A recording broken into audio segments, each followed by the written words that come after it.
Selamat malam Mitra Arbos. Di malam hari ini ketemu lagi seperti biasanya di acara Jagung Sejarah bersama dengan Yayasan Harga Ganjanan, satu yayasan yang bergerak dalam bidang penelusuran dan penelitian sejarah Kota Pati khususnya. Dan di malam hari ini tentu masih ditemani sama Bapak Dr. Anto Joko Wahyono. Selamat malam Pak Joko. Juga Bapak Ayep. Selamat malam Pak Ayep. Selamat malam Wilujeng Dalu. Ya, di pertemuan yang kemarin kita membahas tentang Pragolo ya Pak ya. Ya. Nah, di malam hari ini kita lanjutkan lagi tentang Pragolo Pak ya. Ya. Pragola 2 khususnya. Ya. Ya kan. Ada perbedaan antara Pragolo 1 dan Pragolo 2 Pak ya. Ada. Mungkin dari masyarakat Pati sendiri belum banyak yang tahu tentang perbedaan Pragolo itu ada berapa gitu. Ada 1, ada 2 dengan masa yang berbeda Pak ya. Betul. Nanti yang kita ungkap tentang apanya Pak?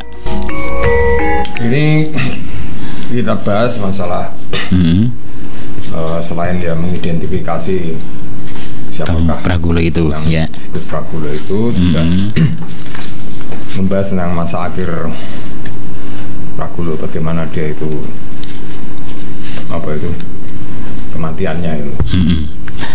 Gugur ya Pak. Gugurnya itu. Ya karena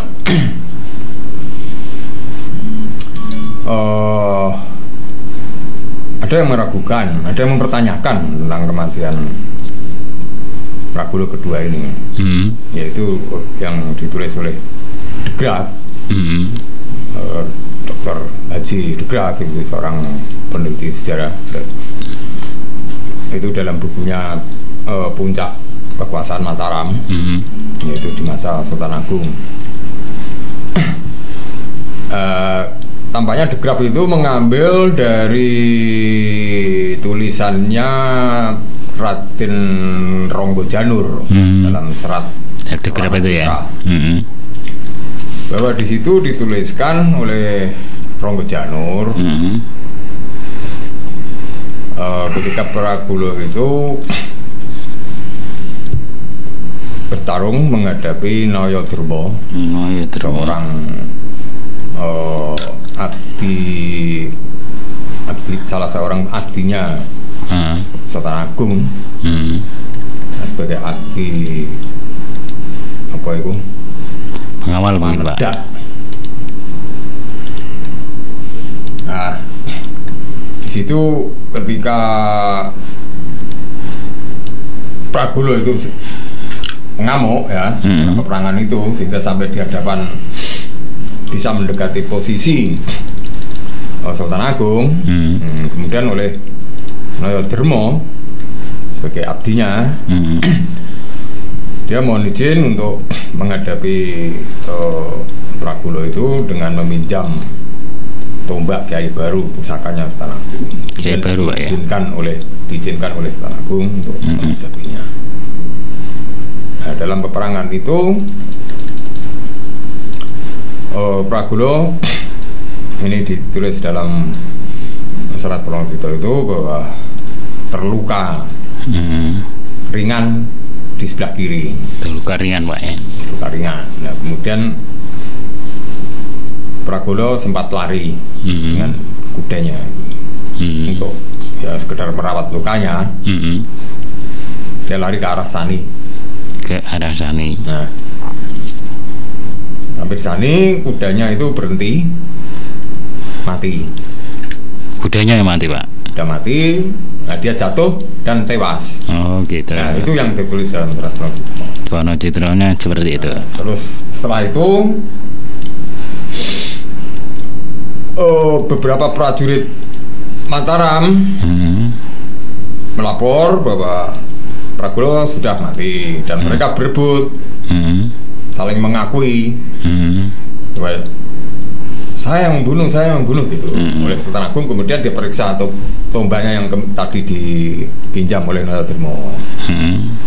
Dilihat bahwa di tombaknya itu ada percikan darah. Terus Sultan Agung meyakini kalau itu yang membunuh adalah Nayadharma gitu. Yang dipinjamin tombak itu tadi. Kemudian jasadnya Pragolo itu ditegakkan, terus diambil jimat-jimatnya.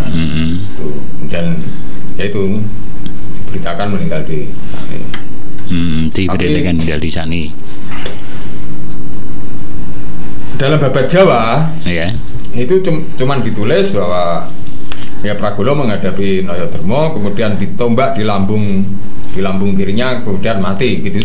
Gitu. Tulis sederhana begitu saja. Dalam babat Jawa itu Pak ya. Nah inilah yang kemudian diragukan oleh De Graaf, apakah penulisan ini sekedar untuk menganggap bahwa kematian Pragolo ini sangat dientengke gitu, karena yang menghadapi adalah cukup abdi, sehingga tampak di sini Sultan Agung sebagai raja yang besar gitu loh. Seakan kan dipahlawankan begitu. Ini yang membuat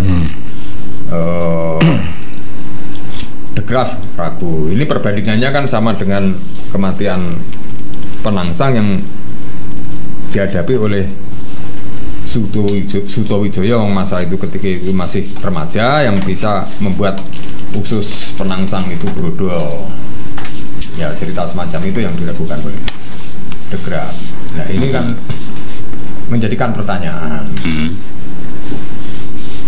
apakah yang tewas itu Pragolo atau salah satu senopati dari Pati? Sebut salah satu diantaranya, diantara para tumenggung bawahannya Pragolo ada disebut dengan salah satunya cuman gelar Adipati, itu Tohpati. Apakah itu atau yang lainnya? Mungkin ada beberapa versi Pak ceritanya Pak ya. Kemungkinan masih kemungkinan sih.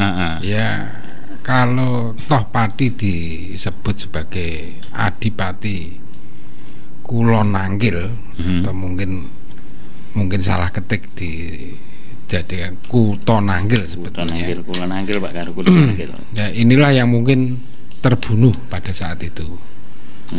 Sementara ini masih kemungkinan, ini rabaan saja. Sementara kalau ditilik dari tadi ceritanya Pak Joko, yang didapat dari Serat Pronocitro, juga dari Babatan Ajawi yang menyatakan tewas.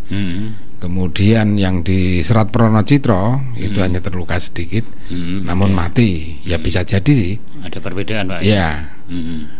Namun yang perlu kita garis bawahi di sini bahwa kematian Pragolo seakan-akan kematian yang sangat, walaupun jiwa satria, cuman kesannya ini direndahkan, hanya dengan seorang abdi aja meninggal, kalah dalam duel. Tapi kalau di cerita Penangsang gugur, itu seakan-akan Sutowijoyo lah yang menjadi satria hebat, walaupun dia masih kecil waktu itu, perkiraan sekitar umur 14-an tahun, menghadapi seorang Penangsang yang seorang yang hebat lah. Ini perbedaannya di situ.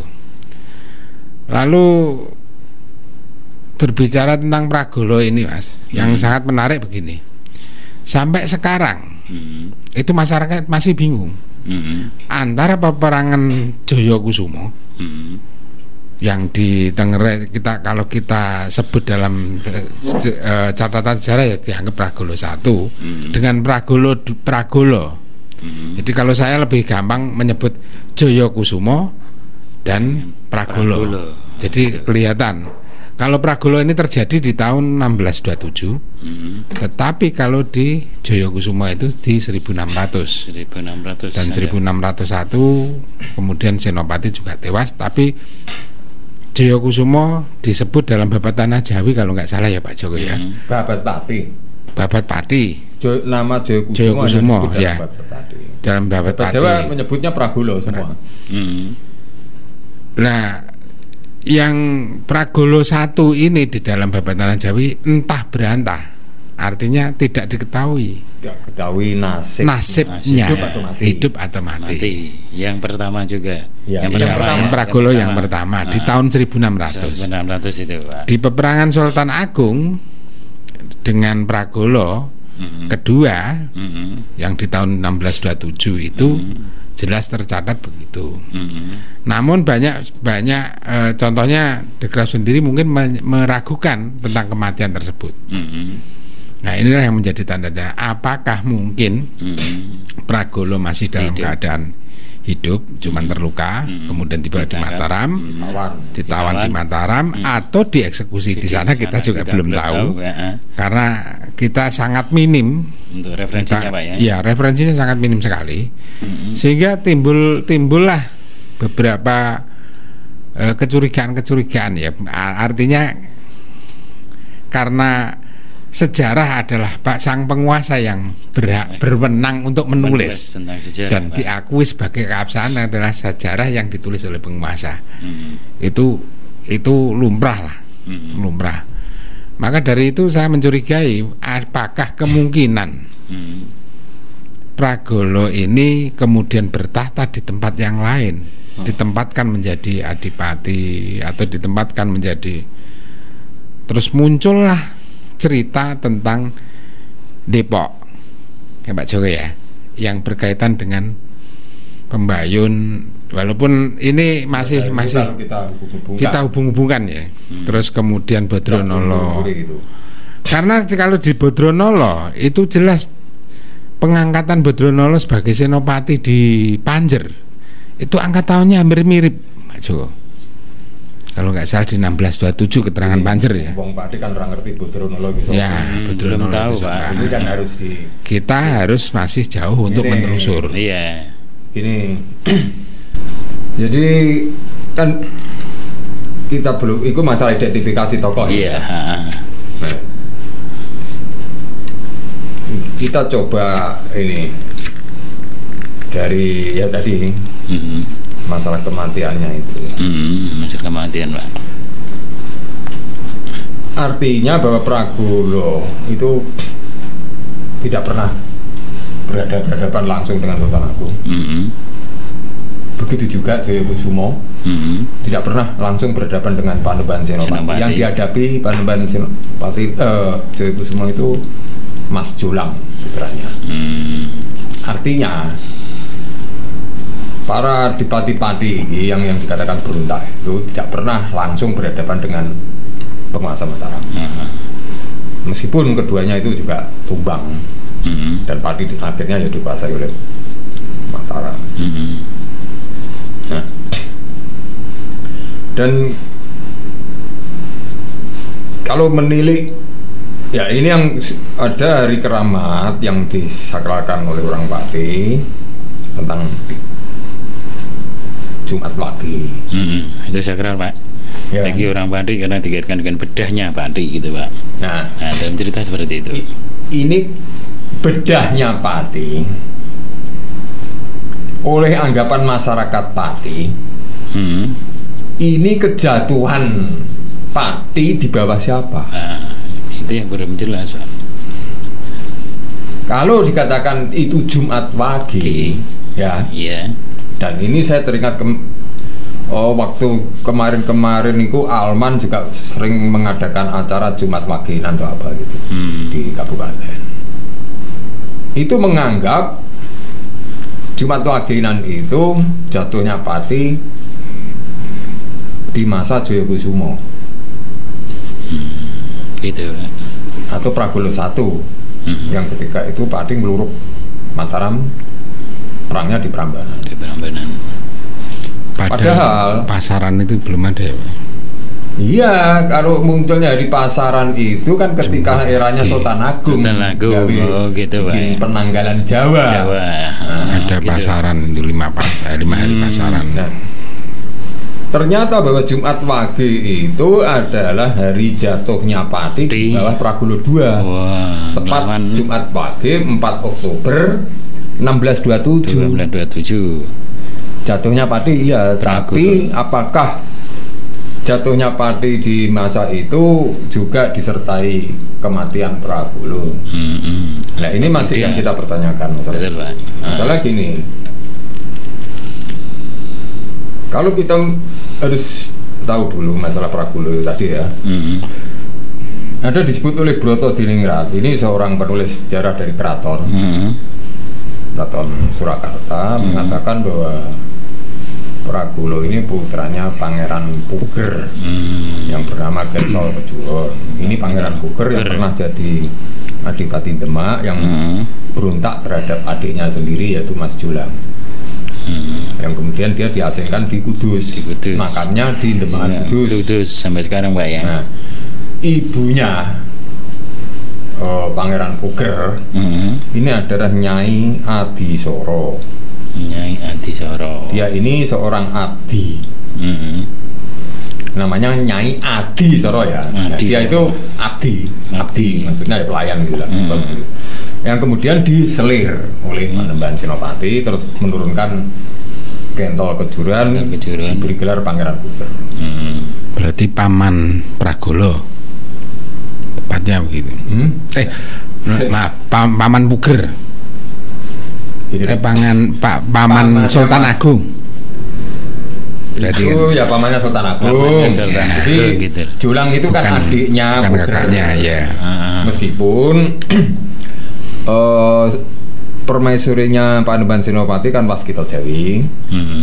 Tapi waktu itu belum berputra. Yang lebih dulu melahirkan itu kan justru abdinya si Nyai Adisoro, karena ditengarai Pangeran Puger adalah sebagai putra yang tertua nomor 2. Yang pertama itu Raden Ronggo dari putri saking Kalinyamat. Nah kembali ke masalah apa disebut bahwa Pragolo putranya Pangeran Puger tadi ya. Ini ditulis Broto Diningrat begitu, dan itu pernah saya telusuri. Jadi disebut Broto Diningrat, makamnya Pragolo ini di kota Solo. Yang konon dalam tulisan Broto Diningrat bahwa setiap Jumat pagi itu merembes, makamnya ini merembes mengeluarkan darah. Tapi setelah tahun 1945 itu sudah berhenti. Nah itu saya cari dulu memang. Masih cari untuk referensinya Pak ya. Iya, benar ada gitu loh. Nah, situs makamnya itu loh di kota Solo, seperti yang ditulis Broto Diningrat gitu. Itu saya baca gitu. Ada atau tidak? Nah, saya tanyakan di Museum Radya Pustaka pada pegawai-pegawainya sana, adakah makam Pragolo di kota Solo? Nah, mereka jawab tidak tahu. Kemudian tahu, ya. Gini Mas, coba tanya pada Pangeran Puger. Waduh, kita Pangeran Puger. Ini Pangeran Puger yang masa kini loh ya. Masa kini. Di tahun 2000-an loh, bukan Pangeran Puger yang sudah meninggal. Gentol Kejuran tadi. Nah, bukan, karena gelar pangeran ini kan berturut-turut terus dipakai terus. Oke, terus saya gimana saya bisa temu itu? Oh, di Keraton. Di Keraton Solo, Pak. Iya. Waktu itu saya bersama Wiwit dengan tujuan untuk penulisan koran. Kemudian saya ke Keraton untuk cari Pangeran Puger, kemudian ketemu oleh pegawai-pegawai Keraton itu, kemudian diantar ke kantornya, ketemu dan tanya tentang keberadaan makam itu. Saya tanya Pangeran Puger, wah makanya nggak ada Mas di sini, tapi ini ada tulisan Broto Diningrat gitu loh. Saya tidak tahu itu, tidak ada. Mungkin jawabnya Pangeran Puger itu karena Pragolo itu terkait masih keluarga Mataram. Jawabnya begitu. Artinya di sini keluarga Mataram kan bukan Trah Benjawi. Bukan Trah Benjawi. Nah itu mungkin dimakamkan di Mogiri. Di Mogiri Jogja. Jogja itu di makam Banyu Sumurup. Banyu Sumurup. Nah makam Banyu Sumurup ini adalah makam para Sentono atau Pangeran Mataram yang Balilo khusus dimakamkan di situ. Cuman kita belum sempat ke sana. Belum ke sana Pak ya. Ada dan tidaknya belum tahu Pak ya ke sana. Makanya kalau dihubungkan dengan kemungkinan bahwa Prakulo tadi itu tidak mati, kalau mungkin itu ditawan, apakah mungkin dieksekusi di Mataram dan dimakamkan di sana, atau mungkin tidak alternatif lain di mana, entah di mana belum tahu Pak ya. Oke Pak, nanti dilanjutkan lagi ya. Dikasih yang lewat ini dulu Pak.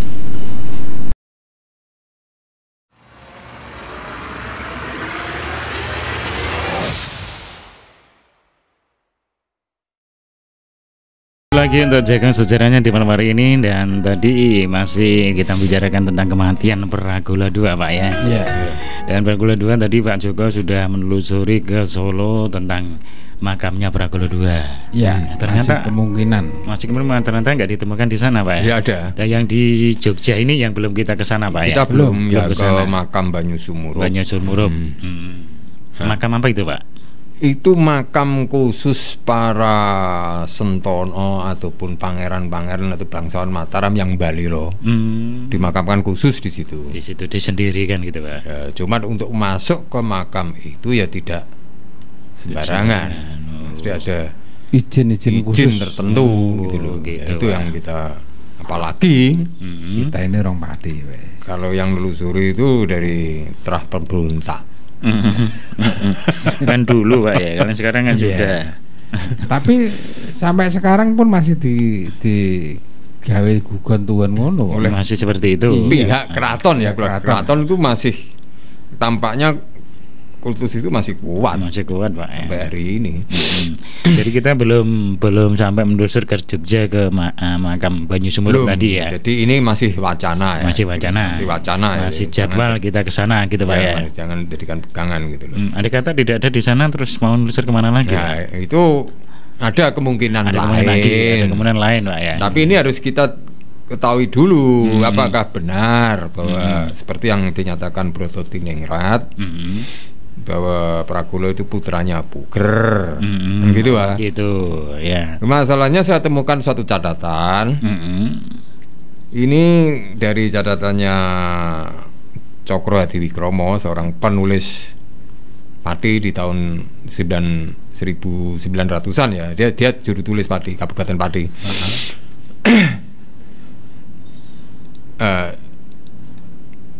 Cokro ini menulis bahwa di sekitar 1908 ya, 1908 ini ada mantri guru Joyodirjo namanya itu di Kudus. Ini menemani Mr. Blok, salah seorang peneliti Belanda juga, untuk meneliti makam-makam kuno di Kudus. Nah, salah satu yang dikunjungi itu makam Demaan, tempat Pangeran Puger. Nah, dia di situ mengumpulkan beberapa pegawai di Demaan itu, juru kunci maksudnya itu ya. Ditanya tentang keberadaan Pangeran Puger itu. Nah, juru kunci itu menyatakan bahwa Pangeran Puger di sini tidak berputra. Malah seperti itu Pak ya. Iya.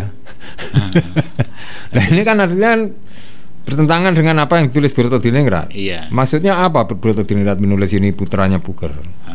Apakah bisa jadi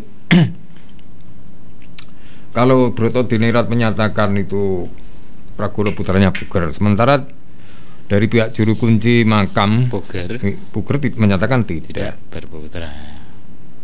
Lalu siapa Pak? Bisa jadi Prakulo itu jadi putra angkat kan bisa. Jadi gini ya, apa itu mungkin Puger tidak berputra, ya. Tapi bisa saja mengangkat seorang anak diaku putranya. Itu kan bisa. Betul. Terus asal usulnya dari mana? Nah, sekarang kan kalau misalnya bahwa memang itu bukan putra Puger dan itu adalah putra angkatnya. Lantas gimana kalau Prakulo itu kok bisa jadi Adipati-Pati, meneruskan jejaknya Wasis Kusumo. seharusnya untuk penerusan itu kan harus ada trah. Iya, betul. Trah dari Kyai Penjawi. Harus ada kesinambungannya kan itu. Dan tampaknya di era Mas Jolang, ya, jadi pasca pemberontakannya Jayakusumo ini sampai eranya Sultan Agung, berita pati kan senyap, tenggelam, tidak ada. Artinya pati ini menjadi netral, atau mungkin Mas Jolang ini memberikan ruang bagi pati untuk menyembuhkan lukanya akibat perang dulu. Jadi pasca Jayakusumo atau Wasiskusumo ini kemudian digantikan oleh Penjaringan, menantunya Ki Penjawi dari Madura. Hanya sayangnya Pemda Pati ini menuliskan Penjaringan ini pasca setelah Pragulo kedua. Harusnya itu setelah Pragulo 1 gitu loh. Karena ini menantunya Penjawi gitu loh. Kan gitu ya. Nah, setelah Penjaringan inilah baru Pragulo 2. Hanya ada catatan dari Cokro Hadiwikromo bahwa Pragulo 2 ini putranya Ki Ageng Selomane. Mana? Mumet nih toh.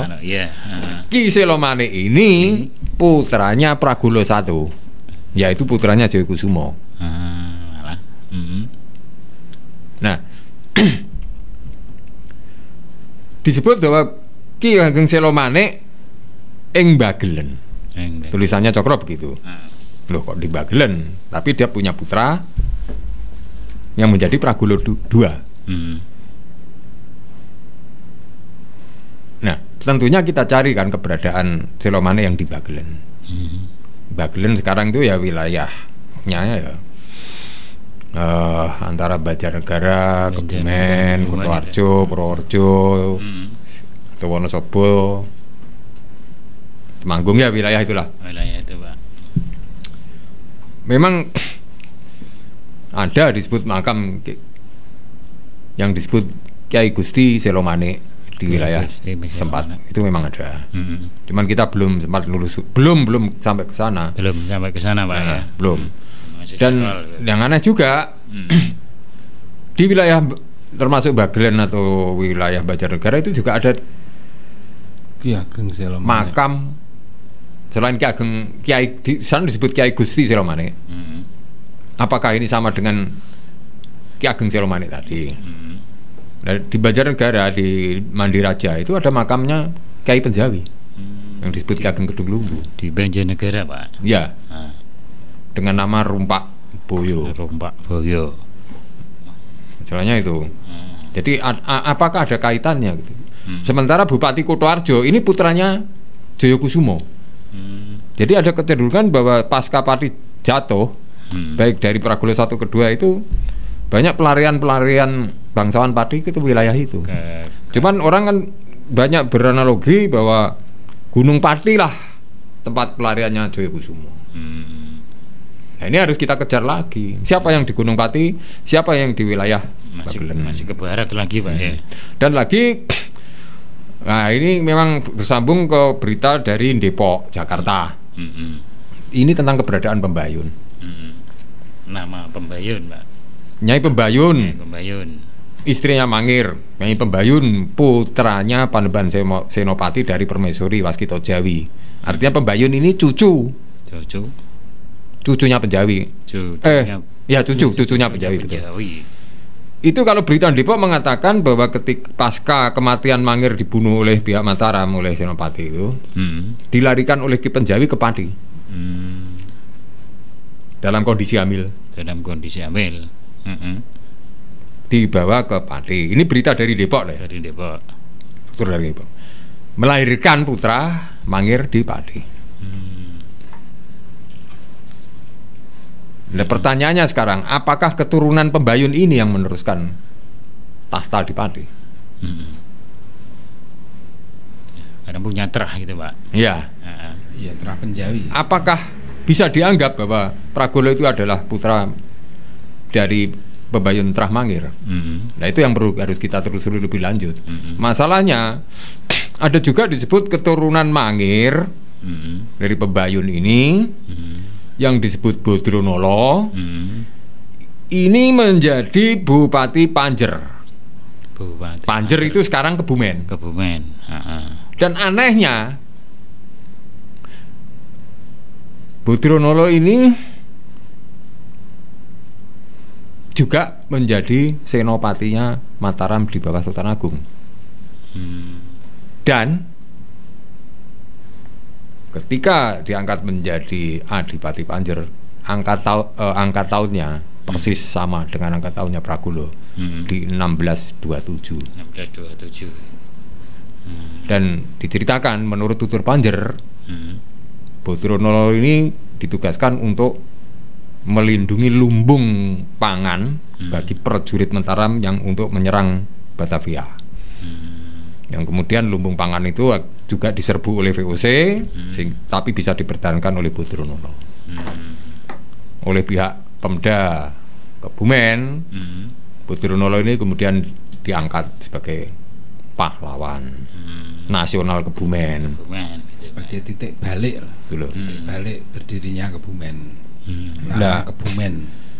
Untuk itulah memang kita perlu menelusuri jejak-jejak ke para penggede pati yang kemungkinannya ada di wilayah Bagelen itu. Mungkin ada di situ, Pak, ya. Iya, karena pertama kita tengarai ada keberadaan Ki Penjawi. Jelas makamnya di sana. Kita sudah pernah ke sana. Sudah pernah. Baru itu.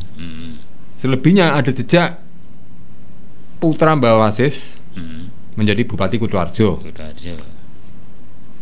Dan terkait tokoh Bodronolo dan yang lain-lain. Tentunya ada Sewangi itu juga. Keturunan Penjawi itu banyak di sana. Yang itu perlu kita telusuri.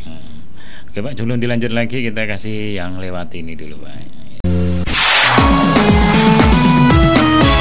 102,6 Harbos FM ngendir dewe le. Ya, selamat malam. Kita tadi tentang asal-usul ya, Pak, ya. Pragulo 2. Masih kemungkinan ini ya. Masih kemungkinan ya, masih penelusuran kita telusuri. Betul, Pak, ya. Terus masih dikira-kira. Tadi kalau dijelaskan di daerah Kebumen ada Mbak Wasis juga. Ada siapa tadi, Pak? Yang jelas Ki Penjawi. Adakah kemungkinan memang ke sana, Pak? Dari Bagede Pati itu larinya ke sana mungkin. Ya, di Tengarai ada Bupati Kutoarjo pertama itu putranya Mbah Wasis. Adakah kemungkinan juga Mbah Wasis itu lari ke sana? Karena gini ya, aneh memang di wilayah Panjer itu memang banyak kisah-kisah pelarian sejak Mojopahit. Dikatakan dalam beberapa tutur di wilayah Kebumen itu dari pelariannya Gajah Mada, situsnya ada. Pelariannya Pangeran Baribin, Haryo Baribin. Ini adiknya Brawijaya. Bisa ke sana, Pak. Ke sana juga, yang kemudian Pangeran Baribin ini kawin dengan putri Pajajaran. Kemudian pelarian Singapatra dari Mojopahit. Di sana juga di sana. Nah, ini kan terus ke Ki Penjawi. Ada makamnya di sana. Saya yakin itu keberadaan makam Penjawi di sana ada. Karena di sana ada naskah. Naskahnya memang dapat ada kebenaran. Peninggalannya juga ada. Tombak. Tempat air minum. Masih ada, Pak, itu, Pak? Ada. Bahkan jubah. Konon ceritanya ada jubahnya juga. Jubahnya ada. Iya. Makanya itu mengingat, dan lagi ada disebut oleh Mbak Cokro tadi, disebut Ki Ageng Selomane, putra Pragulo I, yang tak lain adalah Wasis Jayakusumo disebut Ki Ageng Selomane ing Bagelen. Kan ada korelasinya kaitannya kalau Ki Selomane ing Bagelen, di sana ada makam Ki Penjawi dan di sana ada keturunan Mbah Wasis yang jadi Bupati Kertowarjo. Jadi ada kemungkinan betul. Keluarga-keluarga Pati ini lari kemudian barangkali ingin membangun lagi kekuatannya di wilayah Panjer. Di Panjer. Yang waktu itu Panjer adalah Monconagari, di luar wilayah kekuasaan Mataram. Tapi sejak mulai Sultan Agung itulah baru dikuasai. Tampaknya itu begitu. Nah itu yang perlu kita telusuri selain terkait juga turunan Trah Mangir dari Pembayun. Nah setelah itu Pembayun itu kan setelah kematian Mangir kan kawin lagi dengan Ki Ageng Karanglo. Nah ini yang saya membingungkan. Dan lalu jejak kira-kira Pak Joko ya. Berita dari Depok mengatakan bahwa Pembayun dilarikan oleh Ki Penjawi dan diungsikan di Pati. Ya, ceritanya begitu. Ya. Apakah ada kemungkinan karena kita telusuri tentang di wilayah Mataram itu ada yang disebut Sunan Pati, yang kita mungkin tengere adalah maksudnya di wilayah Mataraman sini, Mataraman Pati. Bukan Mataram Jogja ya? Bukan. Dan di sebelahnya itu ada makam yang ditulis dengan nama Ratu Ayu Mataram. Ini siapa? Nah ini kita makanya kita tahunya bahwa Pembayun dibawa ke Pati karena kematian Mangir di Mataram. Ini berita dari Depok. Itu malah berita dari Depok Pak ya? Iya, dari tutur dari Depok. Yang kemudian oleh pihak Depok menyatakan dalam cerita versi Depok ya, Pembayun bersama putranya yang diberi nama Bagus Wonoboyo. Dan memang nama Wonoboyo kan nama Mangir, nama lainnya Mangir karena nama kakek buyutnya Mangir yang keempat ini, suaminya Pembayun ini yang awalnya kan dengan nama Ki Ageng Wonoboyo. Nah, makanya kalau Pembayun punya putra dinamakan Bagus Wonoboyo masuk akal gitu loh. Nah itulah yang ditulis oleh versi Depok begitu, dan dinyatakan dituturkan bahwa Pembayun bersama putranya Wonoboyo ini bersama Ki Baurekso. Ki Baurekso ini putranya Ki Ageng Cempaluk, juga disebut Ki Ageng Ngerang. Itu makamnya di wilayah Kendal atau Pemalang daerah situ. Ada di situ Ki Ageng Ngerang Pak. Ki Ageng Cempaluk disebut. Ki Ageng Cempaluk. Tapi juga disebut Ki Ageng Ngerang. Ngerang juga. Tapi ini kemungkinan Ki Ageng Ngerang yang keempat. Gitu. Nah, Pembayun bersama putranya bersama Baurekso inilah membantu Baurekso yang menjadi senopatinya Sultan Agung ketika nyerang Batavia. Sehingga inilah keberadaan Pembayun di wilayah Depok ada. Karena di sana juga menurunkan putranya itu punya putri bernama Sandi Jayaningsih, yang dalam tutur Depok ini berhasil membunuh Yan Pitersungkun, Gubernur Jenderal VOC. Jadi ini cucunya Pembayun gitu. Nah di sana dinyatakan bahwa Pembayun yang meninggal di Depok. Juga. Nah dinyatakan makamnya di sana. Cuman gini, ada versi lain tentang makam Pembayun di Depok itu. Dari pihak ya sejarawan Jakarta menyatakan bahwa itu bukan makam Pembayun. Itu petilasan. Dan itu pun petilasannya Fatimah Pembayun, istrinya tuh Bagus Angke, yaitu Pangeran Jayakarta kedua. Kalau misalnya itu bukan makamnya Nyai Pembayun istrinya Mangir, berarti kemungkinan Nyai Pembayun istrinya Mangir ini bisa dimakamkan. Ya kemungkinannya di Pati, mana lagi? Seperti itu. Dari berita Depok sendiri loh ya. Betul itu Pak. Nyai Pembayun dibawa diungsikan Ki Penjawi ke Pati. Barangkali memang pernah Nyai Pembayun itu mengantarkan putranya bersama Baruksa itu sampai di Depok Jakarta. Tapi kemungkinan balik lagi. Iya. Mungkin ada sekitar sini Pati Pak ya. Ya, Nah, tapi makanya di itu Mataram. di sini kok ada makam Ratu Ayu Mataram. Nah, itu. Kalau dia itu sebagai putranya Panembahan Senopati, berarti juga dia itu cucunya Ki Ageng Mataram, yaitu Pemanahan, bisa. Tapi apakah yang dimaksud ini sebagai Mataram Mataram ketika Mataram dikuasai oleh Sutawijaya itu? Ya, kemungkinan karena penamaan Mataram sendiri juga masih kita kejar kan. Iya betul. Nah, masalahnya ya itu ini kupasan besok-besok saja. Bisa Ya. aja. Karena masih ada terkait dengan nama Mataram ini wis kuno makuno. Jadi sebelum munculnya Pemanahan Sutawijaya itu Sudah ada Mataram. nama Mataram sejak Mataram Hindu ya. Mataram lama Pak itu namanya. Ya. Mataram kuno zaman Mataram Borobudur kuno. dan di Mojopahit pun ada disebut Bre Mataram. Bre Mataram. Nah, itu kupasan ini untuk besok-besok. Nah, Pak ini ada yang tanya Pak ya, Betul. dari Ya. Bapak Guh ini. Guh. Pak Guh juara. Oh ya. Nah, Pak Guh ini mau tanya Pak, untuk kantor Kadipaten Pati di zaman Pragolo, apa di sekitar alun-alun Pati itu Pak? Nah ini Pragolo Oh. 1 atau Pragolo 2? Ya, makasih atas Pun. pertanyaannya. Gini, ini mengacu dari apa yang telah ditulis oleh Broto Diningrat tadi. Saya baca dari tulisannya Raden Ngabe Broto Diningrat, ini sejarawan keraton, menyatakan bahwa keratonnya Pragolo itu di Jambean. Keratonnya Pragolo Di 2 itu di Pak desa ya? Jambean yang sekarang ada di Pati ini. Jambian, Dekat Sani kan itu. dekat sana itu. Nah. Betul.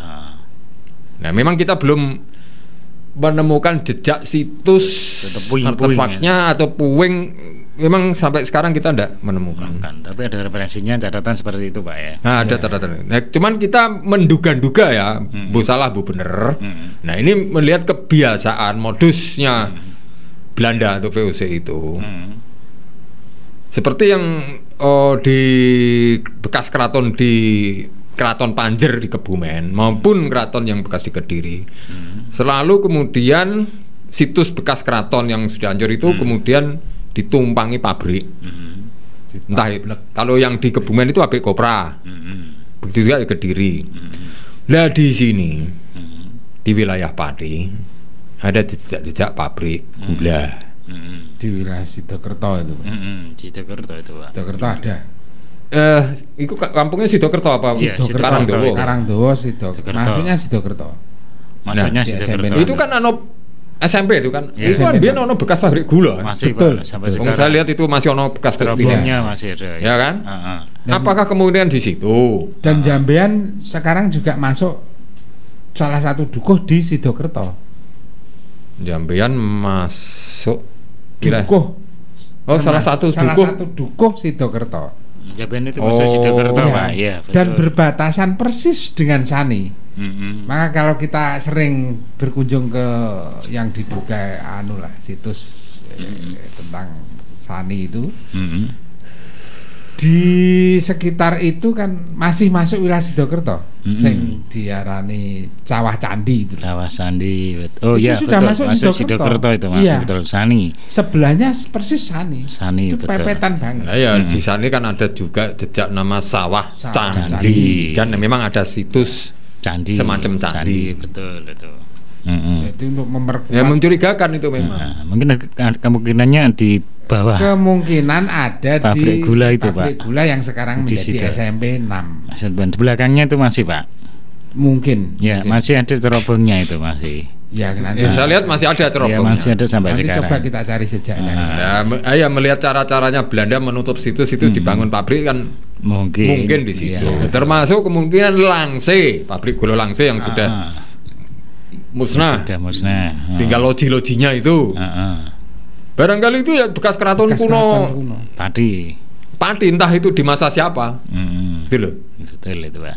Dan kemungkinan bisa juga sampai Tenggeles. Sekarang Tenggeles masuk Kudus. Di dekat ada pabrik. Cuman iya, kalau kita lihat ya, itu dulu Kademangan Tenggeles pasca Pragulo. Jadi pasca Pragulo ini kan tidak didirikan kadipaten, hanya Katembungan, Pati Wetan dan Pati Kulon. Nah, Tenggeles masih masuk wilayah Pati. Sampai era Belanda, saya lihat dari peta Belanda di tahun 1858, Tenggeles masih masuk wilayah Pati. Betul, Pak. Dan di sana ada desa Patian. Oh ya. Ini yang memungkinkan di wilayah itu ada jejak-jejak kekuasaan keraton entah apapun gitu loh. Itu nanti kita gitu, bahas selanjutnya. Nah, tapi terima kasih lah untuk Pak Teguh yang Ya, matur nuwun Pak Teguh. Ya, makasih Pak Teguh ya ada di Juwana. Nah, tadi sekiranya seperti itu untuk jawabannya. Dan ada lagi pertanyaan Pak dari Pak Narto ini di Blaru. Ini kok sakit Sultan Mataram melu tani ning Miono Pak. Lah ini cerita yang kemarin ini Pak. Oh, Mbak Leni mungkin masih penasaran. Ya, Pada cerita Sultan Mataram melu tani.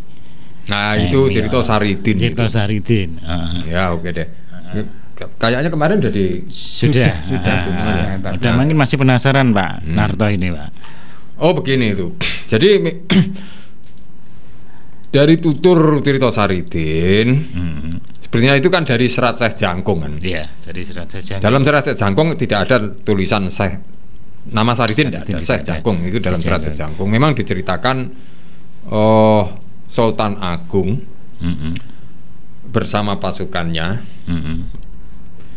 itu waktu itu berkubu di wilayah Cengkal Sewu. Di Cengkal Sewu. Ketika mau menyerang Tuban. Nah, di Cengkal Sewu ini waktu itu Syekh Jangkung sudah berada di situ. Kemudian menawarkan diri. Kalau cuman untuk menjatuhkan Tuban cukup aku satu orang Pak. Nah, cukup prajurit-prajurit Mataram itu di sini saja. Nah, karena saya meninggalkan wilayah Lando sini, Tulung, sawahku garapan gantian gitu Pak. Nah, gitulah. Kemudian Syekh Jangkung ngluruk dhewe ning Tuban. Nah, itu cerita dalam Serat Syekh Jangkung. Nah, ini kan perlu ada perbandingan cerita lagi. Nah, ada dalam Babat Jawa. Jadi dalam menelusuri sejarah ini kan kita tidak harus satu sumber tok, harus banyak perbandingan. Nah, ini Babat Jawa, babone sejarah Jawa loh ini. Orang yang cerita Serat Syekh Jangkung tok loh ya. Itu diceritakan bahwa ketika Sultan Agung mau menyerbu ke wilayah Jawa Timur, itu menaklukkan Lasem, Tuban, Surabaya, Madura. Nah, pasukannya berkubu di wilayah Cengkal Sewu, yang waktu itu belum disebut Cengkal Sewu, masih Ngelandoh. Nah, gitu. Ternyata di Lando itu ada tokohnya, sesepuhnya yaitu Ki Ageng Darmoyono. Ya itulah Ki Ageng Lando. Sebagai ngabeinya, tembangnya di situ. Ya, nah, penguasanya. Nah, waktu itulah dari versi Babat Jawa ya. Kemudian Sultan Agung ini menugaskan Ki Juru Kiting. Ini putranya Ki Juru Mertani, yaitu Ki Ageng Mandoroko, patihnya. Ki Juru Kiting inilah yang kemudian jadi senopati menaklukkan Tuban bersama putranya Wiro Sasmito. Nah, karena keberhasilannya ini kemudian Wiro Sasmito dijodohkan dengan adiknya Sultan Agung atau putrinya Mas Jolang yang paling ragil gitu loh. Nah, tentunya bukan tentunya ya. Waktu penyerangan ke Tuban ini dalam cerita Babat Jawa tadi, Sultan Agung minta bantuan pada Pati. Yang waktu itu adipatinya ya Pragulo tadi. Pragulo. Ini kemudian membantu Mataram menaklukkan Tuban dan Madura. Nah, setelah itu setelah berhasil, keberlanjutannya adalah Pati itu mandiri madeg dhewe, ya berontak terhadap Mataram, kemudian diserang. Nah, kemungkinan di waktu serangan Sultan Agung ke Pati, nah di wilayah Nglandoh waktu itu atau Cengkal Sewu itu, yang berposisi di situ kan Ki Miono atau Darmoyono sebagai demangnya. Tentunya kan menghadapi pasukan Mataram lebih dulu. Betul. Sebagai pasukan terdepan. Wilayah Pati masalahnya. Iya. Ya. Nah, tentunya mungkin dihabisi oleh pasukan Mataram di bawah Juru Kiting. Kemudian Juru Kiting ini karena keberhasilannya diangkat sebagai Panembahan. Ya kurang lebih ceritanya begitu terkait dengan pertanyaan tentang keberadaan Miono di Lando tadi ya. Betul Pak. Ya, terima kasih Pak. Ya. Pak Narto tadi sekiranya seperti itu untuk jawabannya ya. Jawabannya Sultan Mataram melu tani ya. Sebelum dilanjut kita kasih dulu yang lewat Pak. Harbos FM Sip Margosip Top Markotop Jos Margonjos. Kita lanjut lagi Pak, masih ada waktu sedikit ya, masih ada tambahan mungkin tentang Pragulo 2-nya Pak ya. Iya, saya coba kembali ke laptop. Tadi karena ada berkaitan dengan Pembayun yang di Depok Pak ya, Mangir, yang kemudian Mangir terbunuh, lalu mempunyai hamil dan kemudian melahirkan putra yang bernama Bodronolo. Karena Bodronolo ini diklaim oleh sejarawan Panjer. Sejarawan Panjer tentunya sekarang Kebumen itu diklaim sebagai putranya Mangir. Keturunan Mangir. Keturunan Pak. Ya. Nah, kenapa kita kaitkan dengan itu? Karena terkait dengan Pragulo mungkin karena pengangkatan di tahun yang sama sebagai senopatinya Mataram yang diangkat oleh Sultan Agung di tahun yang sama ketika pemberontakan Pati Mataram di tahun 1627 Masehi. Lalu yang saya tanyakan di sini karena Pembayun juga menikah lagi dengan Ki Karanglo. Sementara keturunannya ini sama sekali tidak disebut oleh kedua belah pihak antara Depok dengan Panjer. Mestinya ini punya putra, terus kemudian kiprah politiknya bagaimana kita. Sementara ini kan belum kita jejaki lebih jauh karena kita juga belum ke Depok, belum ke Kebumen. Di sekitar Bagelen itu, sekitar Banjarnegara dan seterusnya. Nah, ada baiknya mungkin Kang Joko punya istilah pandangan-pandangan tertentu tentang putranya Karanglo ini kira-kira dengan Pembayun ada enggak? Memang kalau saya ada catatan tentang putra-putra Ki Ageng Karanglo. Cuman sayangnya di situ tidak disebut siapa istri Karanglo. Nah, yang menarik di antara putra-putra Karanglo ada sekitar 6 atau 7 itu yang saya catat itu ada disebut 2 tokoh yang dalam babat Jawa terkait pemberontakan Pragulo tadi ya. 2 nama ini menjadi menjadi senopatinya Pragulo, yaitu Adipati Tohpati dan Raden Megatsari. Ini putra Karanglo. Itu putra Karanglo Pak ya.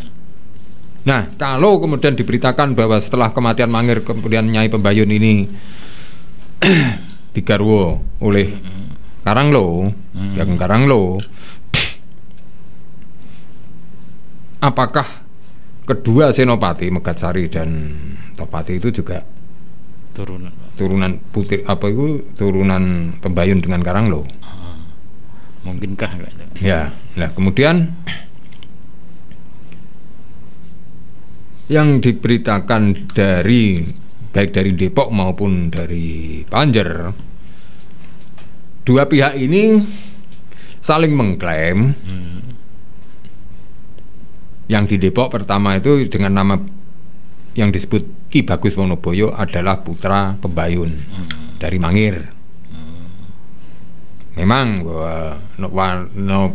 nama Wonoboyo ini sangat melekat dan jelas memang keturunan dengan Mangir. Nah, yang kedua ada disebut Bodronolo yang di Panjer ini juga keturunan Mangir. Bodronolo ini putranya Maduseno. Maduseno ini putranya Pembayun dengan Mangir. Itu versi Panjer begitu. Di Panjer itu Pak ya. Nah, yang Maduseno menurunkan Bodronolo. Ini yang kemudian Bodronolo yang kemudian menjadi Bupati Panjer. Artinya ini cucunya Pembayun kan. Cucunya Pembayun. Nah, yang disebut Bodronolo tadi. Nah, berarti kalau putranya Pembayun yang di Panjer tadi adalah Maduseno. Nah, ini berbeda dengan catatan Depok. Yang membingungkan itu. Maduseno dalam versi Depok adalah putra Mas Jolang. Malah sulit untuk menentukan siapa yang keturunan Karanglo yang di Depok atau yang di Panjer, atau siapa keturunan Mangir sebenarnya yang di Depok atau yang di Panjer. Itu yang perlu kita telusuri lebih lanjut. Membingungkan itu Pak ya. Iya. Karena tadi kan disebut dalam catatan Mbah Cokro juga ya, bahwa Pragolo itu tidak jauh dari Trah Penjawi. Di sana ada Mbah Wasis, terus kemudian Selomane, kemudian menurunkan Pragolo. Jadi ini kan ada korelasinya Pak Joko. Mungkin ada korelasinya kan, karena menyebut Selomane itu artinya kita harus mencari jejak di Panjer. Paling tidak kan harus begitu. Ya, kalau kita tarik dari garis darah, kita ngacu misal dari catatan Cokro bahwa Selomane punya putra Pergulo. Ya. Ini catatan Cokro. Nah, sekarang kalau dari catatan Panjer kita perbandingkan ya, Maduseno putra Pembayun yang di Panjer berputra Bodronolo. Ya. Ibunya Bodronolo ini siapa? Atau Maduseno kawin dengan siapa sehingga menurunkan Bodronolo? Versi Panjer menyebut kawin dengan Singopotro. Nah, yang aneh di sini, Singopotro di dalam berita Panjer ini pelarian dari Mojopahit di tahun Mojopahit runtuh 1478. Ketemu kawin dengan apa itu? Punya menantu Bodronolo di sekitar 1627. Nah, terus usianya Singopotro itu berapa tahun? Iki sing ora masuk akal dalam versi cerita Panjer. Makanya perlu kita telusuri, kita curigai. Singopotro sebenarnya siapa? Singopotro yang mana gitu Pak? Makanya yang pelarian Mojopahit tadi. Singopotro ini siapa? Diceritakan versi Panjer Moksa. Nah, ini yang aneh. Misterius tokoh ini. Di dalam Babat Kabanaran ini kan ada Rompak Boyo, terus kemudian Rompak Boyo Wareng yang berada di Panjer. Kan kita mencurigai saja bahwa mungkin Singopotro inilah mungkin ya, masih kemungkinan versi Panjer masih dalam tanda tanya besar. Rompak Boyo Wareng sebagai putranya Ki Rompak Boyo yang dalam hal ini di dalam Babat Kabanaran ditengarai sebagai Ki Ageng Penjawi. Kan kita tidak salah kan, karena sejarah itu tidak ada tanda titik, selalu tanda koma. Ada bukti baru, ada penelusuran baru nanti kita temukan. Makanya kita tadi menarik benang merah dari catatan Cokradi Kromo dengan begini tadi. Kalau dikatakan dalam versi Panjer bahwa Maduseno menurunkan Bodronolo, ya. Kok Maduseno dipek mantu Singopotro sing dari pelarian Mojopahit itu tidak masuk akal. Nah, kalau di Trucan Cokro bahwa Selomanik punya putra Pragulo jadi Adipati.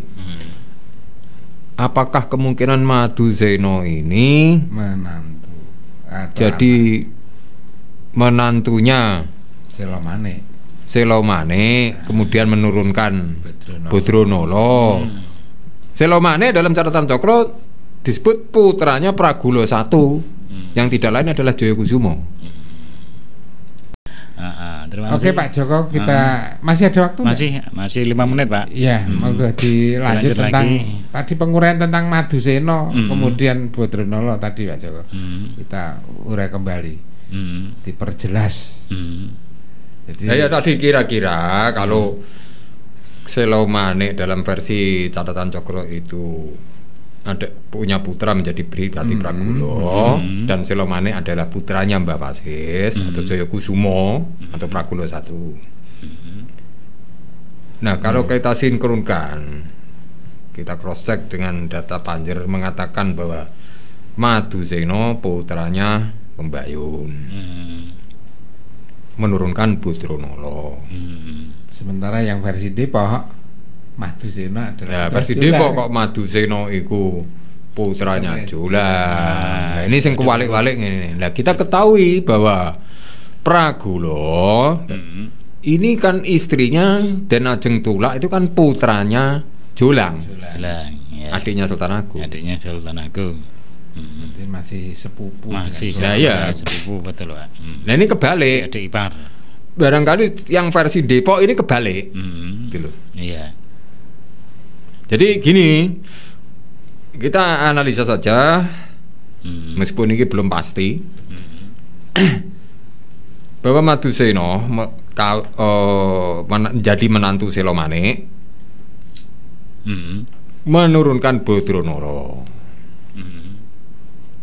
Budronolo kawin dengan anaknya Jolang, kawin dengan putrinya Jolang. Dia menjadi Bupati Panjer.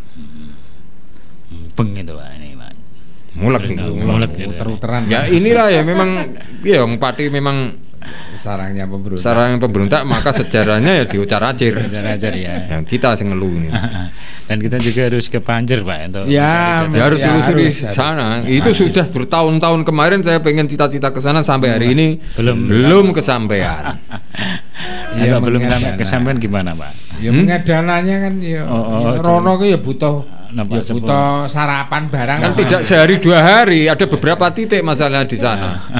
Itu loh untuk ekspedisi. Wes biasa Mas nek makam-makam itu kan biasa. Singgo mlaku mrono sing. Singgo mlaku nek sangune dan gitu. Iya, enggak cuma sehari 2 hari itu. Paling enggak 2 hari Pak ya. Lebih. Ada beberapa titik kunjungan ke sana itu gitu loh. 2 hari 3 hari lah. Dan beberapa kota gitu loh. Masalahnya itu. Ada tanya lagi dari Pak Gun, Pak Juwana tadi tanya lagi ini untuk peninggalan di zaman Pragulo entah keris atau tumbak dan sebagainya sekarang tersimpan kemana Pak ya? Kira-kira tahu Pak? Waduh, itu coba tanya ahli pakerisan aja. Kalau pakerisan itu tanya kucing ini, Saudara Sirwanto ini. Maaf saya ini memang tidak membidangi masalah perkerisan perantikan. Mungkin kalau Pragulo kalah waktu itu ditawan, mungkin kerisnya disimpan di Jogja. Kalau itu semua pusaka-pusakanya ya tentunya dirampas. Dirampas Pak. Ya ceritanya begitu, memang di putri-putri Pati diboyong semua ke Mataram termasuk harta bendanya diusung oleh sang pemenang. Itu aja. Kalau pengen menelusuri itu cari di Mataram, cari di keraton Mataram sekarang. Hanya ya. Berita yang menyangkut tumbak. Itu tumbak yang melukai Kiai Baru itu masih di keraton. Dan Kiai Baru kemarin kan saya sudah bilang itu Mas. Ada petunjuk kayaknya, kayak seperti firasat gitu aja. Kiai Baru adalah tumbaknya Mangir. Senjata andalannya Mangir. Kemudian Pragulo itu terluka atas tumbak Kiai Baru, bukan yang diceritakan di dalam Babat Pati. Nah, nek Babat Pati Itu kan kayak pleret. pleret, Iya, sing pleret. membunuh penangsang. Penangsang. Nah, Dan itu. perangnya duel kayak Smackdown itu. Oh, gitu kalau Bapak. Senopati ketemu Jayakusuma perang duel dikeploki karo anak buahe. Ini sangat ketoprak gitu loh. Kira-kira itu Pak ya. Iya, dan ini kalau versi sing ini Bebas Jawa maupun Rogo Janur dikepung 3 jurusan, barat, timur, selatan. Dan korbannya tidak sedikit. 350.000 lah. Kau neng cerita Babat Pati neng duel wong loro tok itu terus sing ninggal kaya wong wong siji dah. ning Smackdown. Iya. Nah, digagas dhewe itu logis apa enggak gitu loh. Oke Pak, mungkin ada tambahan lagi sebelum kita tutup ini karena waktunya sudah Ya, tidak mungkin sementara lagi. itu dulu Mas. Jadi masih dalam tanda tanya besar. Tanya. Siapakah sebetulnya Pragolo? Kalau Tapi itu. kalau besok kita urai mungkin kita tinggalkan dulu lah tentang Pragolo, kita menginjak ke atau sebaiknya bagaimana monggo lah Pak Joko, kita manut saja. Ya gitu Pak, mungkin ada Ya. tambahan atau besok Iya. yang akan kita Karena apa kita gitu. kalau mengurai tentang Pragolo masih dalam tanda tanya besar, nanti nek salah loh. Ya. Kita kan enaknya di situ. Ya memang kita butuh penelusuran itu ya masih panjang juga kan. Ya. Pandungannya lah kalau pendengar ini semuanya pandungannya. Iya. Untuk Supaya itu kita kita ke depan kita itu untuk coba ya menelusuri tentang peperangannya Jayakusuma, Iya. Wasis Jayakusuma itu. Masih Awal. menelusuri ya besoknya Pak. Iya. Gitu. Ya mungkin besok masih berkaitan dengan Pragolo atau Wijaya Pragolo Kusuma. yang ke-1. Ke-1 gitu, Pragolo Pak. yang ke-1. Jadi ini transisi dulu. Transisi dulu. Pasca Pragolo 1 ke Pragolo 2. Gitu. Di masa Julang. Di Mangsa Julang gitu ya Pak. Iya. Heeh. Saya bilang. Kalau yang Pragolo 2 ini mungkin ada tambahan Pak. Kalau enggak kita pamit gitu Pak. Ya untuk sementara itu. Untuk sementara itu. Sementara itu Jadi dulu. kita kasih wacana, Mm-mm. pendengar biar podo penting. Iki ono lakon Pragolo, ono lakon Mangir Ada lakon yang kita Mangir. kait-kaitkan dari semua yang kita ceritakan tadi, kita tuturkan tadi sebagai penanda bahwa siapakah Pragolo masih dalam tanda tanya besar. Oh ya, ada ceritakan putranya Pragolo ini dilarikan ke wilayah Prawoto. Prawoto. Nah, apakah di Prawoto ada jejak-jejak keberadaan putra Pragolo. Pragolo? Nah, ini ya juga kita masih nelusuri ke Nelusuri sana. Masih juga Pak Ya. ya. Ada cerita seperti itu. Ya, Ya. monggo lah, mohon bantuannya. Kalau mungkin teman-teman di Prawoto pernah Pernah dengar atau itu ada betul, makamnya betul. siapa-siapa itulah. Ah. Cuman ya itu namanya itu yang kita tidak tahu. Cuman tidak dalam tahu. Babat Pati Diterangkan ya cuman gitu. disebut Raden Janoko atau siapa gitu. Belum jelas Itu juga Raden Pak, ya. Ronggo. Belum jelas juga Belum tentunya. jelas juga. Oke Pak, terima kasih. Ya, terima kasih kembali. Mungkin kalau tidak ada tambahan kita akhiri, dan buat Mitra Bos, matur nuwun juga udah menyimak jago sejarah kita di malam hari ini, dan mungkin besok kalau pingin ada yang tanya disiapkan untuk pertanyaannya yang sesuai dengan konteks yang kita bahas tentunya ya. Matur suwun, sampai jumpa Pak. Terima kasih, matur suwun.